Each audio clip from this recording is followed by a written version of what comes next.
Di industri outdoor kompetitornya banyak, tapi lo bisa thrive segitu cepat, segitu besar gitu. Ceritain dong Nur, awalnya gimana sih? Jadi 3 bulan 4 bulan awal tuh fokus di edukasi. Kita kaget sih, Bim. Edukasi sebenarnya cuma dari media sosial aja. Karena basicnya kalau outdoor itu komunitas, Bim. Bener-bener harus menjalani komunitas untuk outdoor industri ya. Tapi penamaan ini ia mengandung unsur yang sama dengan brand tersebut. Jadinya ya cukup panjang waktu itu kita cari banyak dokumen ya.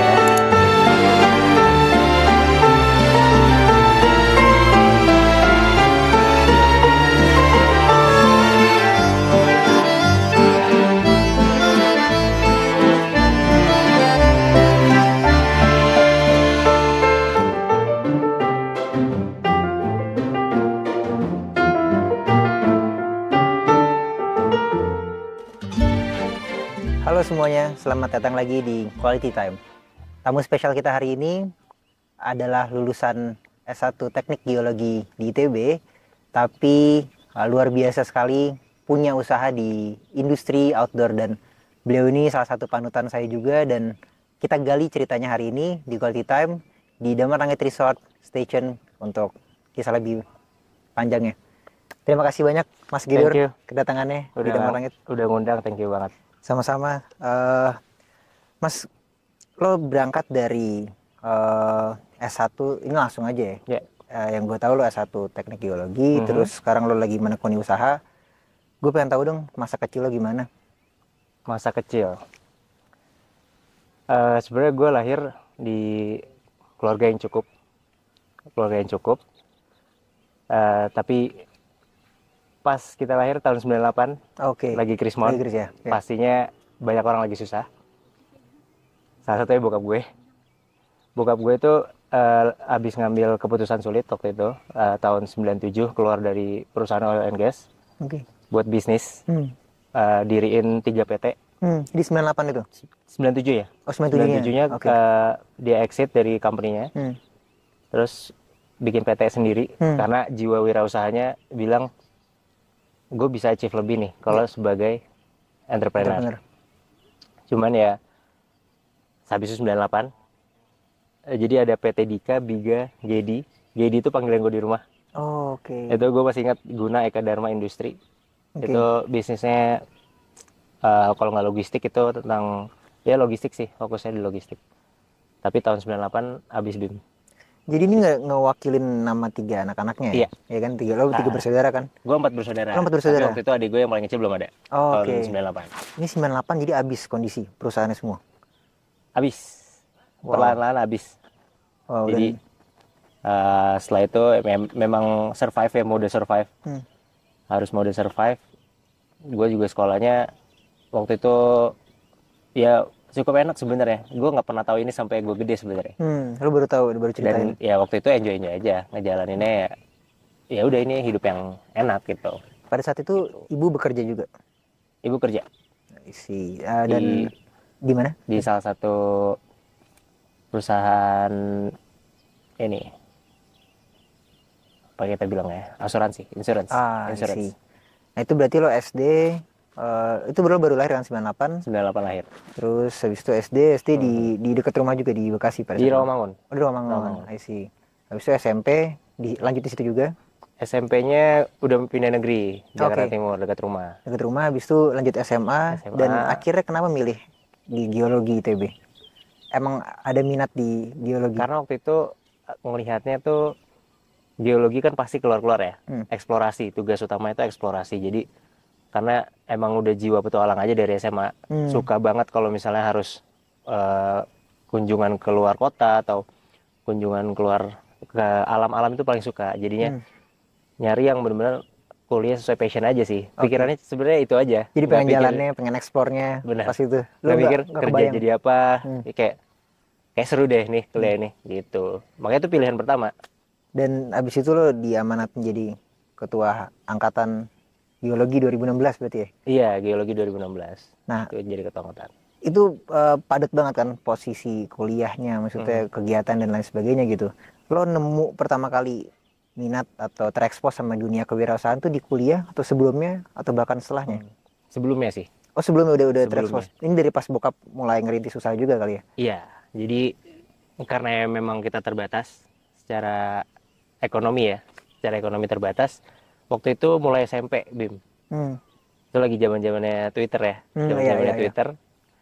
Waktu itu SMP gue ada harusnya study trip ke Bali, Oke. Jogja Bali. Oke. Cuman we can afford, Hmm. kita nggak bisa bayar itu. Hmm.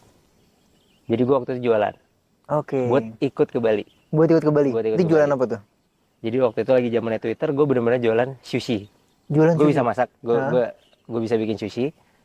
Terus kita jualan di Twitter waktu itu. Jadi udah jualan online gitu ya ceritanya ya? Pada Walaupun saat itu loh. pada saat itu, waktu itu belum Belum ada ada. food segala macam itu Ya. kan belum ada ya.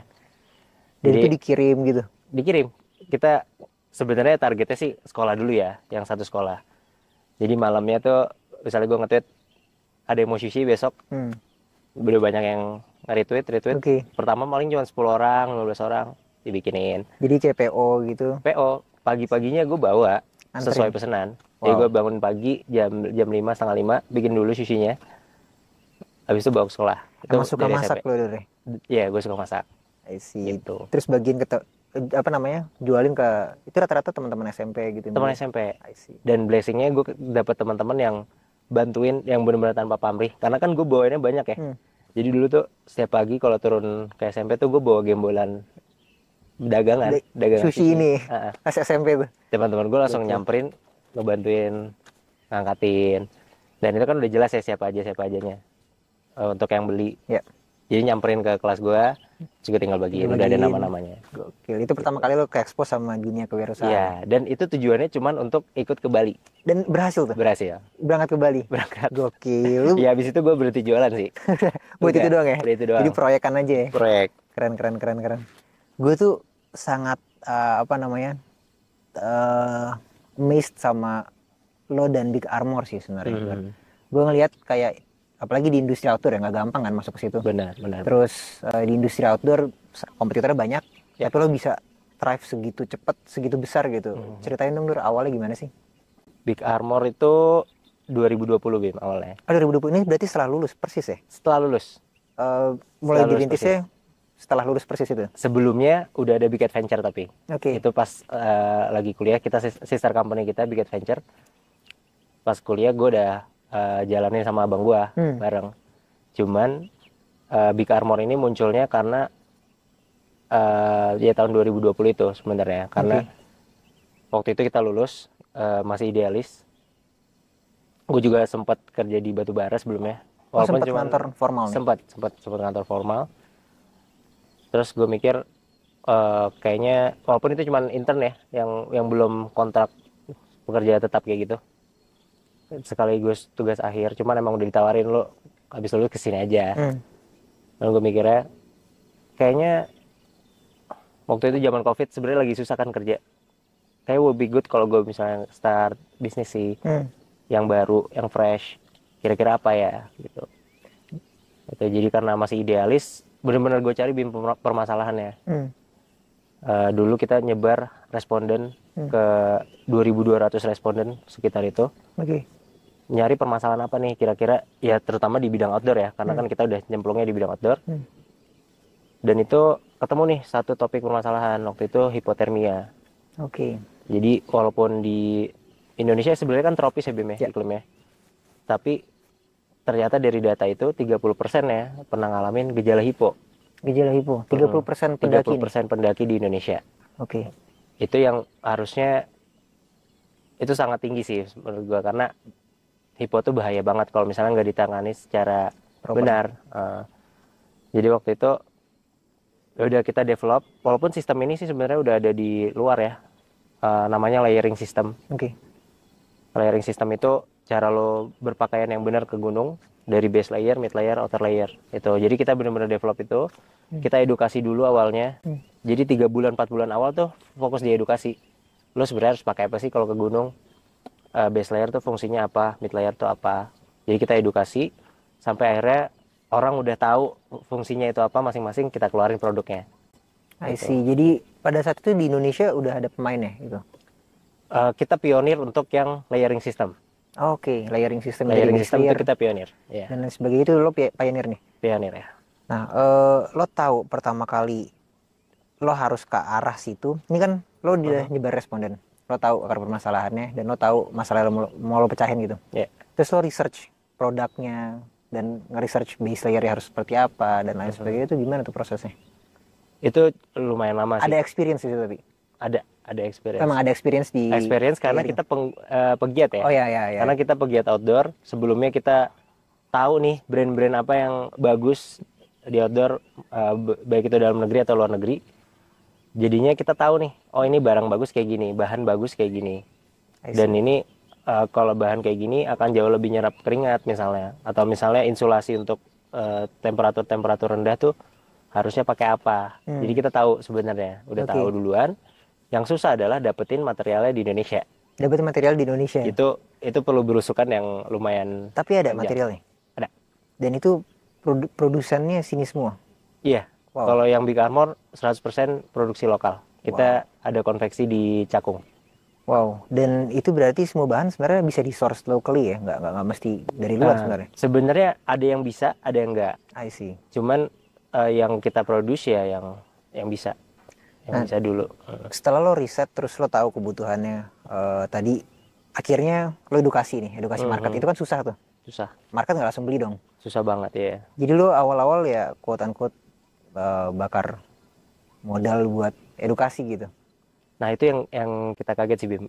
Edukasi sebenarnya cuma dari media sosial aja. Oke. Media sosial, bahkan sebelum kita launching produk pertama itu followers IG udah 4.000 atau 5.000 karena ngikutin edukasinya. Sebelum launching produk pertama tuh. Jadi kayak orang taunya ini kayak Instagram. Project apa sih? Iya, ya project edukasi aja gitu ya. Project edukasi. Dan jadi mengumpulkan komunitas pada saat itu, belum? Benar. Jadi waktu itu kita wawancara orang-orang yang pernah kena hipo. Oh. Apa yang lo rasain? Oke. Terus penyelamatannya kayak gimana? Kenapa lo bisa selamat? Itu kita wawancara. Terus kita nyebar tentang teknologi layering system ini. Sebenarnya untuk meminimalisir dampak dari si hipotermia ini, lu bisa pakai layering system kayak gitu. Ya jadi kita tanamin itu terus. Layering system sampai akhirnya kita keluarin produk yang gue kaget. Dulu kita nggak prepare sama sekali untuk ya gue cuma bikin 200 waktu itu base layer. 200 base layer. First launching. 200 apa 250 gitu. Niatnya itu untuk buat jualan 1 bulan ya. Ini aja lah realistis kan. 250 sehari kejual 4, kejual 3 juga udah oke lah gitu. Atau 10 lah gitu. Terus akhirnya laku dalam waktu sebulan itu? Dalam 2 hari habis. Dalam 2 hari? Dalam 2 hari habis. Gila. Itu kita habis itu muter lagi karena harus jualan dong. Iya. 28 hari berikutnya kayak gimana kan. Muter otak lagi. Sampai ya udah akhirnya berjalan terus. Dan kita masih bootstrapping juga. Jadi duitnya itu kita putar terus. Sampai sekarang sih. Masih. Oke Dor, jadi kita cobain teh sekarang ini. Tehnya yang kita serve ini teh hitam. Namanya Golden Jade. Dia pakai daun nomor 1 namanya Flowery Orange Pekoe. Nah ini biasa kita serve pagi supaya jadi booster. Karena ini mengandung kafein. Dan kita spesifik pakai specialty grade ini supaya sambil ngedukasi market juga sih Pak, supaya orang-orang tahu bahwa teh hitam itu nggak cuma teh yang bisa kita beli di market saat ini gitu. Tapi ini produk lokal. Tehnya diambil dari lokal. Ini source locally, ini nggak usah dari Sumatera, dari Kerinci. Jadi teh kita tuh bagus sebenarnya. Dan silakan Pak. Terima kasih Mas Alfani. Nah jadi biasa kita cium dulu. Cium tehnya, terus kita minum sedikit dan kita puterin dalam mulut kayak dikumur, tapi bukan kumur yang kayak kita gosok gigi ya, gitu yang terlalu brutal, terus baru telan. Silakan Pak.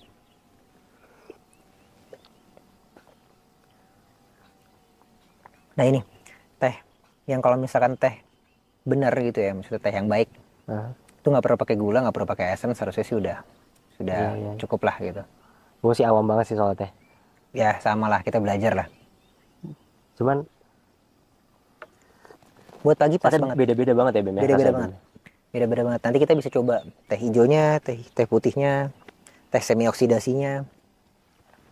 Enak, mantap. Sambil ngeteh kita ya. Iya. Dari tadi lanjutin apa namanya yang lo bilang lo udah pertama kali produksi langsung habis total. Habis. Marketnya udah kebentuk tuh. Iya, belum sepede itu sih Bim, karena ya itu baru one time only kan. Kita rilis habis, belum tentu kita restock habis juga, karena kan ada lead time di situ tuh, ada waktu kosong, kita nggak jualan apa-apa. Sampai akhirnya lini produk kedua, waktu itu kan pertama base layer, kedua itu kita launchingnya outer layer dulu, karena mid layer itu paling lama developnya. Oke. Mid layer itu paling lama. Paling lama. Jadi mid layer itu kan butuh insulasinya, salah satu bulu angsa. Kalau sintetis itu dia pakai Dacron. Dacron itu versi sintetis dari bulu angsa. I see. Terus ada yang pakai thermal dan lain-lain. Itu lama banget. Sampai sekarang pun kita masih develop terus untuk yang mid layer. Cuman outer layer itu fokusnya tuh udah jelas. Yang penting waterproof, windproof. Gitu kalau untuk outer layer. Gitu. Jadi yang sekarang, tapi udah ada semua sekarang posisinya. Udah ada semua.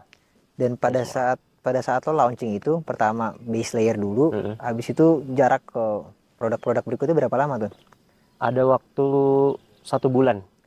Cepet dong itu. 1 bulan. Lah. Iya, kita sebenarnya udah develop semuanya, cuman resourcingnya itu Bim yang susah karena industri garment di Indonesia tuh emang cukup rumit. Untuk dapetin bahan itu lo harus punya backup yang cukup banyak ya, backup cash yang cukup banyak, karena kita harus ngambil lot-lot terus Bim. Ini kita ambil, pokoknya barang itu datang kita ambil, harus berani.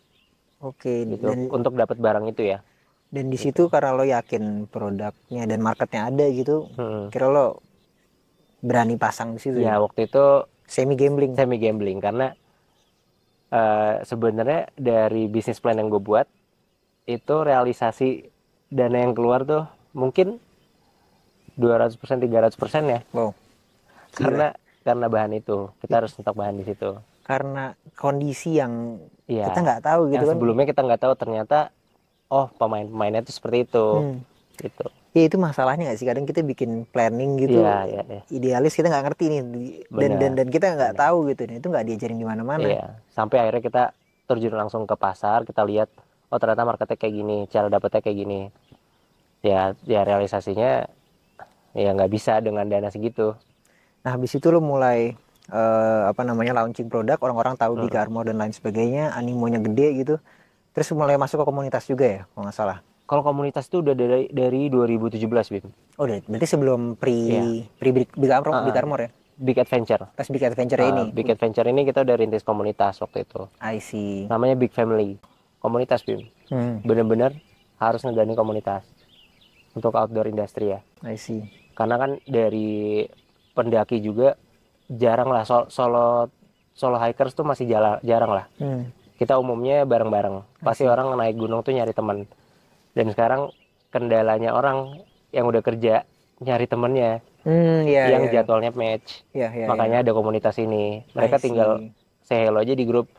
Ada mau yang naik gak ke Gunung Gede? Awalnya misal kayak gitu. Ternyata 11 orang, 12, ya udah kita buatin aja sekaligus acaranya. Ada door prize-nya. Kayak gitu, organik aja. Dan mereka itu rutin ya? Dan rutin mereka adain gitu. Kalau setiap bulan sih pasti impromptu yang kayak gitu pasti ada. Cuman kalau project besarnya tahunan tuh ada gathering nasional. Wow. Gathering nasional. Itu hampir 5.000-nya mungkin terinfo ya? Iya, semua regional. Kita ngundang semua regional. Tahun lalu itu di Sarongge, Bukit Sarongge. Oke. Pokoknya di daerah sini. Itu Sumatera Utara datang, Sulawesi datang. Total 500 lebih. 500 lebih orang. Tenda juga sekitar 400 tenda. Gokil. Kita ada panggungnya. Jadi nggak kayak camping biasa, kita benar-benar ada panggung yang proper lah ya. Proper, ada entertainmentnya juga. Jadi emang kita di situ camping ceria sih sebenarnya. Karena kan bukan semuanya pendaki ya, ada juga yang bawa keluarganya, bawa keluarga, bawa anak semua. Jadi masuk aja sih. Gue penasaran deh, kan lo mulai di 2020 pas langsung lulus, tapi lo sebelumnya pernah kerja formal dulu gitu. Oke. Pernah.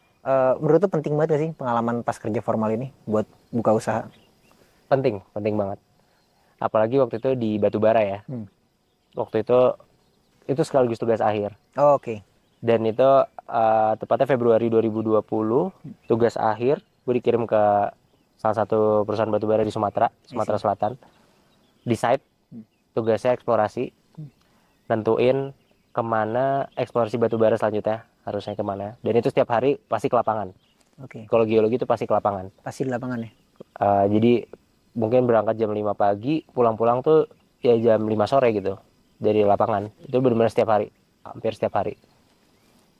Terus ya di situ kita dapat cara manage waktu, benar-benar dapat value-value yang gimana caranya survive, terus gimana tahu interaksi antar pegawai dan atasannya, gimana cara tahu nyelesain tugas sebagai pegawai. Lo punya job desk, lo harus nyelesain ini, gimana cara tahu itu dan tanggung jawabnya sih gitu. Jadi kita bisa lebih empati ke misalnya kita punya pegawai atau tim ya, kita tahu oh ini lotnya segimana, kita tuh bisa ngerasain karena kita pernah ada di posisi itu juga. Gitu.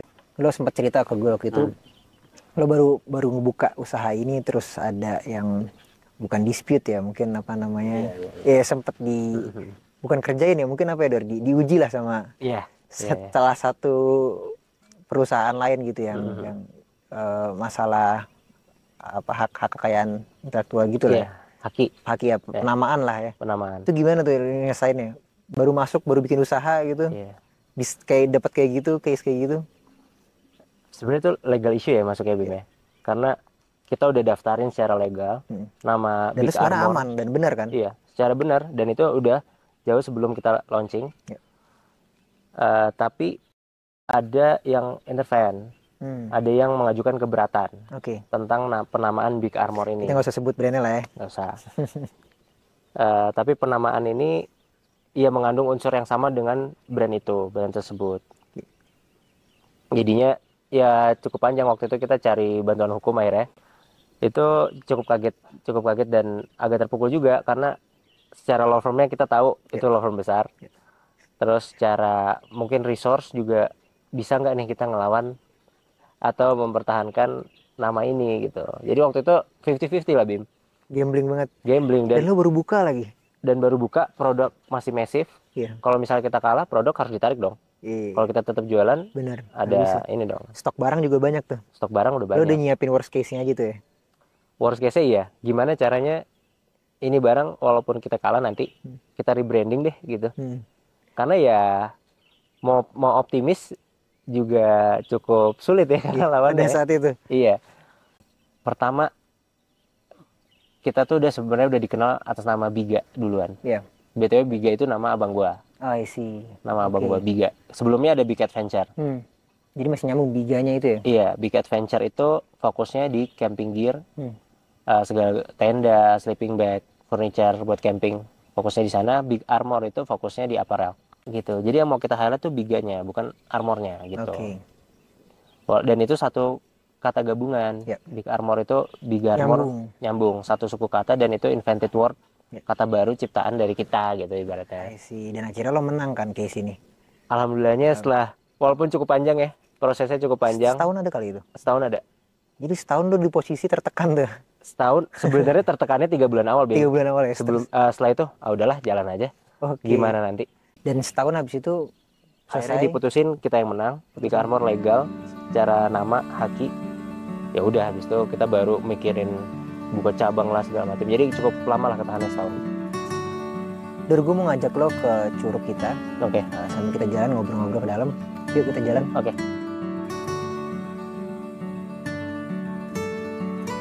Dur, gue penasaran deh. Menurut lo industri outdoor, terus outdoor wear khususnya gitu ya, dalam 5 tahun 10 tahun ke depan itu lo ngeliatnya gimana? Bakal berkembang banget pastinya. Berkembang banget karena kita nih nggak niche banget. Kalau niche kan ya udah segmented. Kalau ini kita punya sekitar 500 gunung di sini. 127 gunung aktif, sisanya nggak aktif. Jadi emang pasarnya banyak banget. Marketnya masih luas ya? Marketnya luas banget, dan pemainnya juga belum sebanyak itu yang fokus di outdoor. Jadi pastinya bakal berkembang terus sih untuk industri outdoor ya. Gue denger lo udah masuk Europe nih sekarang, pasar baru. Iya, ada opportunity situ. Nah, ceritain dong itu gimana akhirnya bisa sampai ke Eropa gitu? Sebenarnya awalnya tuh karena gue ada kontak di sana, Bim. Ada link lah. Ada link ke Europe. Dan dia tertarik waktu itu kita visit. Dia tinggal di Belgia. Terus kita visit ke sana. Dia benar-benar tertarik sama jaket yang gue pakai waktu itu lagi winter. Nah, seamless itu ya yang Seamless. baru. I see. Itu keren tuh. Itu waktu itu lu pakai juga ya? Iya. Itu satu, sama teman-temannya orang Finland, ada orang Makedonia.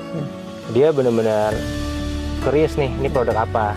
Kita belum pernah punya yang desain kayak gini di Europe.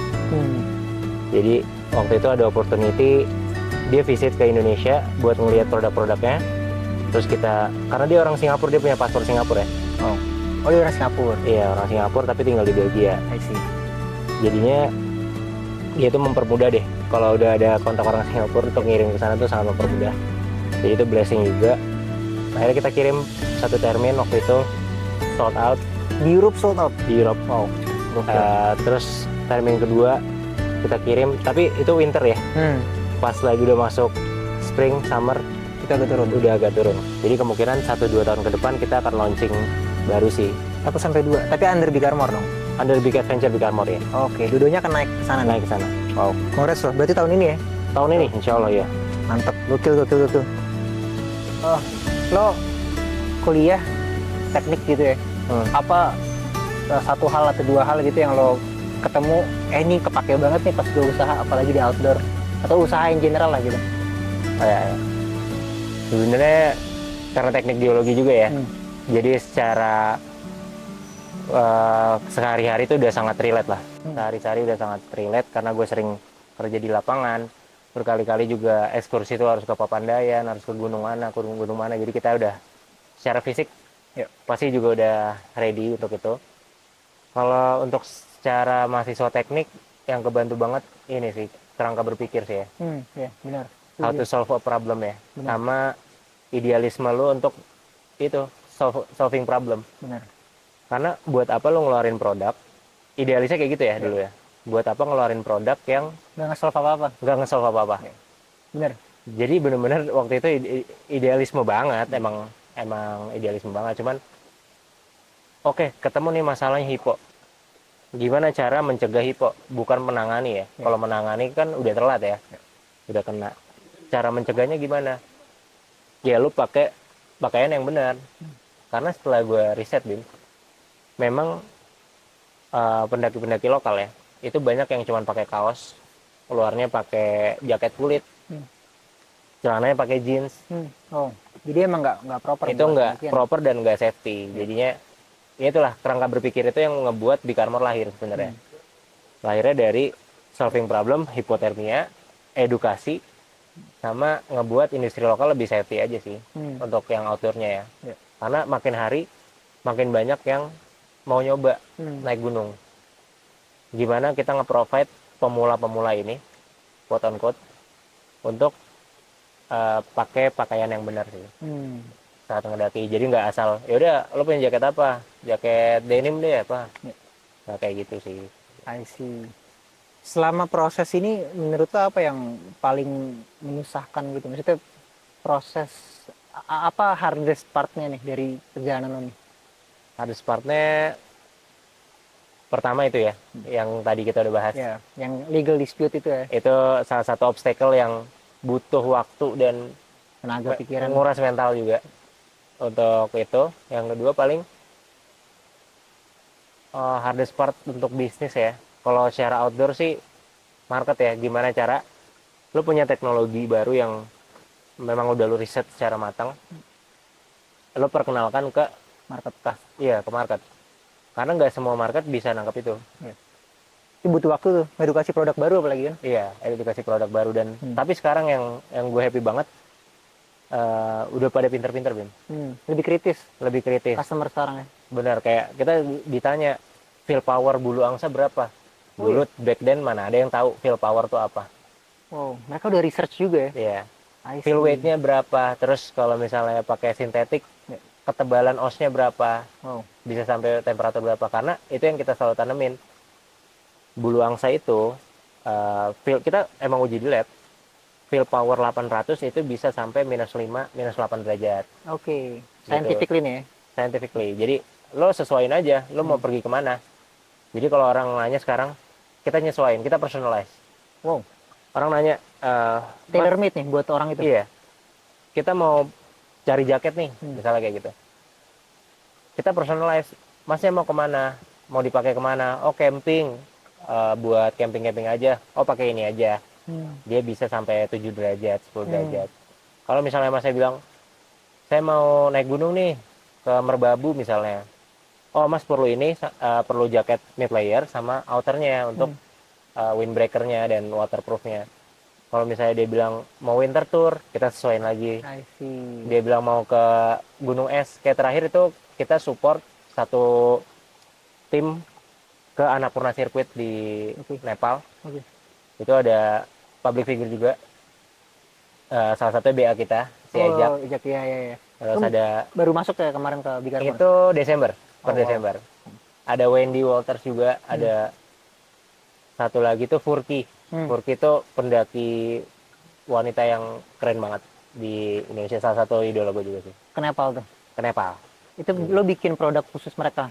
Trip itu? Kita support untuk ya personalize aja. Kalau kebutuhannya ke Nepal nih, kemungkinan suhunya -15. Ya kita personalize di situ. Lo pakai bulu angsa, dalamnya ada thermalnya.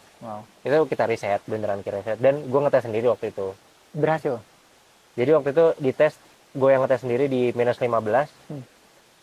Mungkin agak biasa ya karena gue yang bikin sendiri ya, tapi emang itu sangat-sangat anget sih. Maksudnya gue bisa jamin dan gue bisa garanti sendiri, udah gue coba kok. Gitu. Di -15 aman gitu. Lo ada ini nggak, Dor? Gue penasaran deh, karena hidup lo kan banyak lo habisin di outdoor nih. Lo suka eksplorasi lah gitu, kemana-mana, kesana sini. Kejadian atau cerita yang ngubah hidup lo gitu? Wah, ya ada banget sih, ada banget. Gimana tuh? Jadi itu tahun 2018. Pas sebelum lulus dong berarti? Sebelum lulus, gue masih aktif mahasiswa teknik geologi. Itu ada program namanya Ekspedisi Papua Terang. Papua Terang. Papua Terang, memang nyari mahasiswa, mahasiswa yang suka alam, emang fisiknya oke untuk, karena kan di Papua tahu sendiri ya, naik turun gunung itu masih remote banget lah ya. Remote dan masih ketutup banget. Jadi moda transportasi di Papua itu banyaknya di sungai. Pakai speedboat di sungai, berhenti, kita jalan. Kalau untuk pedalaman ya. Karena untuk jalan at least sampai 2018 kemarin, jalan raya tuh masih sedikit lah. Jadi emang mobil tuh kita mentok di mana, lanjut pakai speedboat, jalan kaki 2 hari 3 hari itu udah harus. Gitu. Jadi emang itu 2018 sih. Cukup mengubah banget. Dan lo kesana tuh? Iya, dikirim. Dikirim ke sana berapa lama? 38 hari, 40 hari lah. Kita juga ngelihat beda banget secara ras. Maksudnya secara ras kan pasti beda ya. Gimana caranya kita komunikasi. Tapi yang nunjukin Indonesia banget, di sana semua orang ngomong pakai Indonesia, Pak. Oh iya? Karena semua, sampai ke tempat terdalam pun? Karena dia setiap daerah itu punya bahasanya sendiri-sendiri. Kayak ibaratnya Damar Langit nih, di daerah mana, nanti sama di daerah Gunung Gede, itu punya bahasa sendiri. Jadi untuk dia berkomunikasi ya pakai bahasa Indonesia. Gitu. Jadi kita, ternyata penyerapan literasinya bahasa Indonesia sih bagus di situ. Cuman memang sempat ada, kita selama 40 hari ya ups and down lah, ups and down. Secara fisik juga ditempa banget karena kan alamnya tuh ketutup banget. Jadi 70% desa di Papua tuh belum ada listrik tahun itu. 70% banyak banget. Lebih. Dan itu mengubah lo, membuka mata lo banget? Sangat membuka, karena secara mental jadi ada satu kondisi lah di mana kita harus berhadapan sama kelompok separatis. Kelompok separatis bersenjata. Itu berhadapan langsung. Berhadapan langsung, dan ya itu sebenarnya life and death experience juga. Bener-bener life and death tuh? Iya. Ada ancaman yang datang ke lo? Ada ancaman. Jadi kayak di situ benar-benar udah pasrah sebenarnya. Kalau misalnya emang harus di sana, mungkin di sini kali ya gue berakhirnya gitu. Ya emang udah pasrah. Tapi emang sebelumnya kita pelatihan lumayan lama, Bim. Tapi setelah itu benar-benar apa ya, ngerasa mental tuh jadi oke banget karena pernah ngalamin yang terburuk mungkin yang sampai segitunya. Jadi habis itu ngalamin kendala-kendala apa, misalnya di bisnis terutama atau apa, gue pernah ngalamin yang lebih buruk, gue bisa kok. Bahkan sempat mau dijodohin Oh iya, sama sana. sama anaknya kepala suku di sana, Pak Yakobus namanya. Itu dia udah dikasih mas kawin. Wow. Kalau lo mau lihat ada di rumah gue. Gokil. Jadi mas kawin di Papua tuh umumnya piring adat. Oke. Lu udah dianggap keluarga ya? Lu dianggap anak ya? Dianggap anak. Wow. Jadi karena dia tuh kepala distrik sebenarnya. Kepala distrik itu kayak camat lah. Kayak camat kalau di sini. Cuman ya itu dia mungkin ngelihat gue selalu ngasih sambutan di setiap desa-desa dan yang kita kunjungin segala macam. Dia mau gue sama anaknya, Bim. Wow. Cuman ya abis itu kita kasih penjelasan lah. Kita harus pulang kan. Tapi ya udah, mas kawin itu masih di rumah sekarang. Itu nggak akan lo lupain seumur hidup lo kali. Oh, kalau orang sana, Bim, dia ini intermezzo aja. Kalau emang masih ternyata gue mau tuh, dia bilang kau tunjuk saja satu daerah punya kau itu. Ya. Kau tunjuk saja ya. Nah, okay. Ya udah, nggak jadi sih. Itu cerita dari sudut Indonesia yang kita mungkin belum pernah dengar. Belum pernah dengar, dan memang lo nggak expect, lo nggak ada bayangan sama sekali pada saat itu ya. Kalau kebayang, karena kita udah tahu sebenarnya kan Papua tuh paling timur. Secara ras juga mungkin kita kan Melayu, mereka Melanesia. Jadi secara ras beda, cara pola pikir mungkin beda, cara hidup beda. Jadi kita penasaran sebenarnya, tapi emang orang sana bilang ya Papua tuh emang surga banget, lu nyari apa aja ada gitu. Dan bisa hidup dari situ, iya, dari tempatnya mereka sendiri. Dan pariwisatanya emang bagus banget tuh. Dan itu menarik sih, kalau bicara pariwisata tuh yang satu hal yang gue tangkap dan pelajari Pak, Indonesia tuh udah darah dagingnya itu hospitality, keramah tamahan. Benar, lo kemanapun di Indonesia tuh pasti punya top tier itu gitu. Dengan caranya masing-masing. Dengan caranya masing-masing. Ya yang gue inget sih waktu gue mau balik, mereka ngelepas gue juga cukup susah. Karena sedih. Sampai ada upacara namanya bakar batu. Oke. Untuk ngelepas gue. Wow. Jadi ada di sana tuh peliharaannya babi. Babi hutan kayak gitu. Itu mungkin udah 12 tahun dipelihara. Wow. 12 tahun tuh? 12 tahun. Dikurbankan. Bakar batu tuh upacaranya nih batu-batu kayak gini, Bim. Kita bakar dulu pakai api unggun. Mereka udah matang, sambil itu gali kubur lah. Ntar batu yang matang tuh ditaruh di bawahnya, dialesin pakai daun-daun. Daging yang tadi dikurbankan taruh situ, terus ditimpuk lagi. Jadi diasap gitu.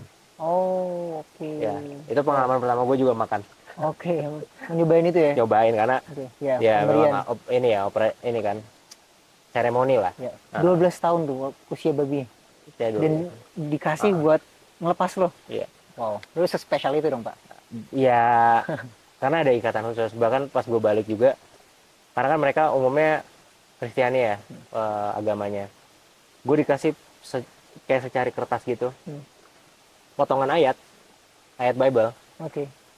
Which dia tahu gue Muslim, cuman dia kasih itu, dia bilang nanti kalau udah lulus buka ya.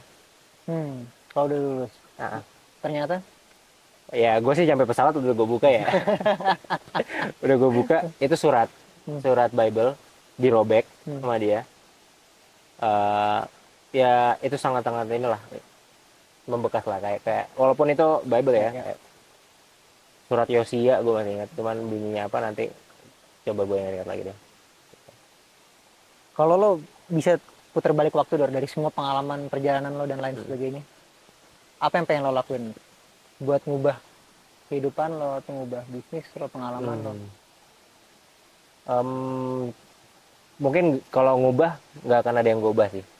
Menurut gue perjalanan yang gue punya ini udah ngelit gue sampai sekarang, sampai titik ini.